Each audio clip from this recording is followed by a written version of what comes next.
আজ আমরা কথা বলবো ভারতের এক বীর সন্তান, এক অদম্য দেশপ্রেমিক সুভাষচন্দ্র বসুকে নিয়ে।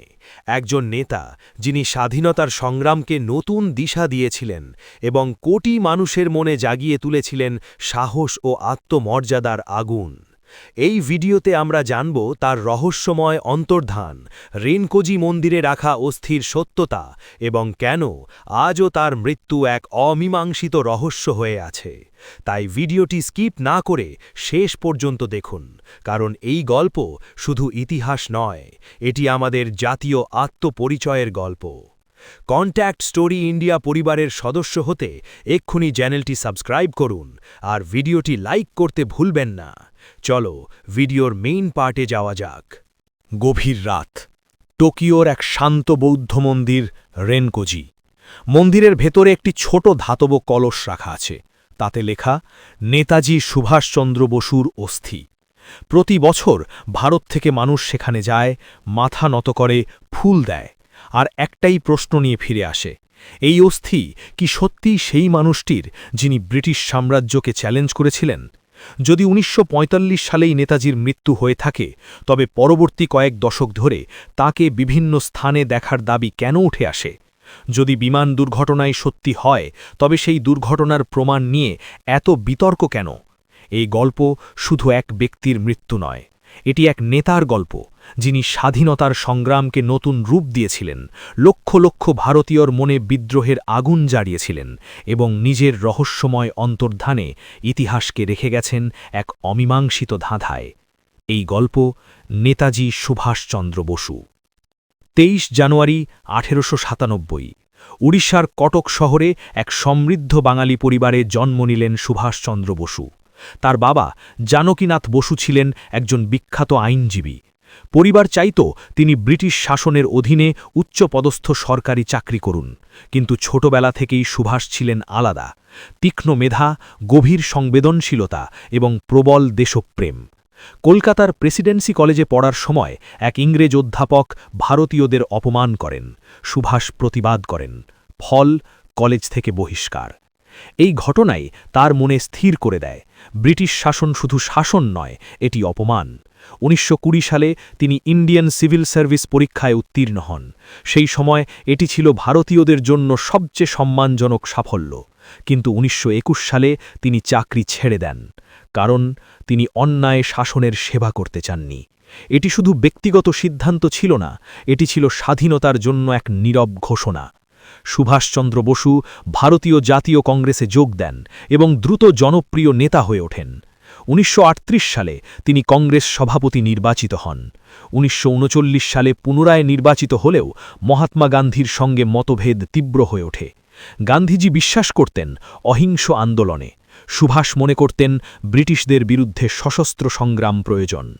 অবশেষে তিনি কংগ্রেস ত্যাগ করে ফরওয়ার্ড ব্লক প্রতিষ্ঠা করেন। ১৯৪১ সালে ব্রিটিশ সরকার তাকে নজরবন্দি করে, কিন্তু ইতিহাস সাক্ষী, মহান নেতারা বন্দী হয়ে থাকেন না। জানুয়ারির এক রাতে তিনি ছদ্মবেশে বাড়ি ছাড়েন, দাড়ি, পাঠানি পোশাক, নতুন নাম জিয়াউদ্দিন। কলকাতা থেকে পেশোয়ার, তারপর আফগানিস্তান, সোভিয়েত ইউনিয়ন এবং শেষে জার্মানি। এটি শুধু পালানো নয়, ব্রিটিশ গোয়েন্দা ব্যবস্থার জন্য এক বড় আঘাত। জার্মানিতে তিনি নাৎসি নেতৃত্বের সঙ্গে সাক্ষাৎ করেন এবং ভারতীয় যুদ্ধবন্দীদের নিয়ে একটি বাহিনী গঠনের চেষ্টা করেন। ১৯৪৩ সালে সাবমারিনে করে জার্মানি থেকে জাপান পৌঁছান, ইতিহাসের অন্যতম ঝুঁকিপূর্ণ সমুদ্রযাত্রা। জাপানে তাকে এক সহযোগী নেতা হিসেবে স্বাগত জানানো হয়। দক্ষিণ পূর্ব এশিয়ায় ভারতীয় যুদ্ধবন্দী ও প্রবাসীদের নিয়ে তিনি আজাদ হিন্দ ফৌজ পুনর্গঠিত করেন। তার আহ্বান গর্জে ওঠে, তোমরা আমাকে রক্ত দাও, আমি তোমাদের স্বাধীনতা দেব। আইএনএতে নারীদের জন্য বাহিনী গঠন করা হয়, রানী ঝাঁসি রেজিমেন্ট, ক্যাপ্টেন লক্ষ্মী সহগলের নেতৃত্বে। ১৯৪৩ সালে সিঙ্গাপুরে তিনি আজাদ হিন্দ সরকার প্রতিষ্ঠা করেন। এই সরকারের ছিল নিজস্ব পতাকা, নিজস্ব মুদ্রা, প্রশাসনিক কাঠামো। জাপান সহ কয়েকটি দেশ এই সরকারকে স্বীকৃতি দেয়। ১৯৪৪ সালে আইএনএ ও জাপানি বাহিনী ভারতের সীমান্তের দিকে অগ্রসর হয়, লক্ষ্য ইম্ফল ও কোহিমা। প্রাথমিক সাফল্য সত্ত্বেও সরবরাহ সংকট, বর্ষা ও মিত্রবাহিনীর পাল্টা আক্রমণে অভিযান ব্যর্থ হয়। তবু এর প্রভাব ছিল গভীর। ভারতীয় সৈনিকদের মনে ব্রিটিশ আনুগত্য দুর্বল হয়ে পড়ে। যুদ্ধের পর ব্রিটিশ সরকার দিল্লির লালকেল্লায় আইএনএ অফিসারদের বিচার শুরু করে, কিন্তু ফল উল্টো হয়। সারা দেশে প্রতিবাদ শুরু হয়। হিন্দু, মুসলিম, শিখ সবাই একসঙ্গে আইএনএর সমর্থনে দাঁড়ায়। ব্রিটিশরা বুঝতে পারে ভারতকে আর দীর্ঘদিন দমিয়ে রাখা যাবে না। 18ই আগস্ট 1945 তাইহোকু বিমান ঘাঁটি থেকে উড্ডয়নের পরপরই জাপানি বিমান দুর্ঘটনায় পড়ে। রিপোর্ট অনুযায়ী নেতাজি গুরুতর আহত হন এবং কয়েক ঘণ্টা পরে মারা যান। তাইওয়ানে তার শেষকৃত্য হয়। অস্থি টোকিওর রেনকোজি মন্দিরে রাখা হয়। কিন্তু এখান থেকেই রহস্য শুরু। দুর্ঘটনার স্বাধীন আন্তর্জাতিক তদন্ত তৎক্ষণাৎ হয়নি। মৃতদেহের স্পষ্ট প্রমাণ প্রকাশিত হয়নি। প্রত্যক্ষদর্শীদের বয়ানে অসঙ্গতি ছিল। পরবর্তী বছরগুলোতে তাকে জীবিত দেখার দাবি ওঠে। ভারত সরকার একাধিক তদন্ত করে। শাহনামাজ কমিটি 1956, বিমান দুর্ঘটনায় মৃত্যু। খোসলা কমিশন 1970, একই মত। মুখার্জি কমিশন 2005, প্রমাণ পর্যাপ্ত নয়। রহস্য আরও গভীর হয়। নেতাজি শুধু স্বাধীনতার স্বপ্ন দেখাননি, আত্মমর্যাদার অর্থ শিখিয়েছেন। তিনি প্রমাণ করেছেন স্বাধীনতা রাজনৈতিক লক্ষ্য নয়, জাতীয় সম্মানের প্রশ্ন। আজাদ হিন্দ ফৌজ ভারতীয় সৈনিকদের মনে স্বাধীনতার বীজ বপন করে। অনেক ইতিহাসবিদ মনে করেন আইএনএ ও পরবর্তী নৌবিদ্রোহ ব্রিটিশদের বুঝিয়ে দেয় যে ভারতীয় সেনাবাহিনীর আনুগত্য ভেঙে যাচ্ছে। যে সাম্রাজ্যের সেনাই আর বিশ্বস্ত নয়, তার পতন অনিবার্য।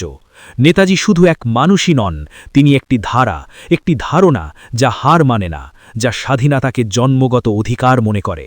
তার মৃত্যু রহস্য হয়তো কখনো পুরোপুরি সমাধান হবে না, কিন্তু তার সাহস, ত্যাগ ও সংকল্প আজও জীবন্ত। ভাবুন, যদি নেতাজি ফিরে আসতেন, ভারতের ইতিহাস কি অন্যরকম হতো? স্বাধীনতার পথ কি বদলে যেত? দেশের মৌলিক ও পরিচিতি ও রাজনৈতিক ভবিষ্যৎ কি নতুন রূপ পেত? উত্তর হয়তো অজানা, কিন্তু একটি সত্য অটল: নেতাজি সুভাষচন্দ্র বসু স্বাধীনতা সংগ্রামকে নতুন শক্তি দিয়েছেন, নতুন দিশা দিয়েছেন এবং কোটি মানুষের মনে বিশ্বাস জাগিয়েছেন স্বাধীনতার জন্য কোনো ত্যাগই ছোট নয়। আর আজও ইতিহাসের পাতায় তার কণ্ঠস্বর প্রতিধ্বনিত হয়, তোমরা আমাকে রক্ত দাও, আমি তোমাদের স্বাধীনতা দেব।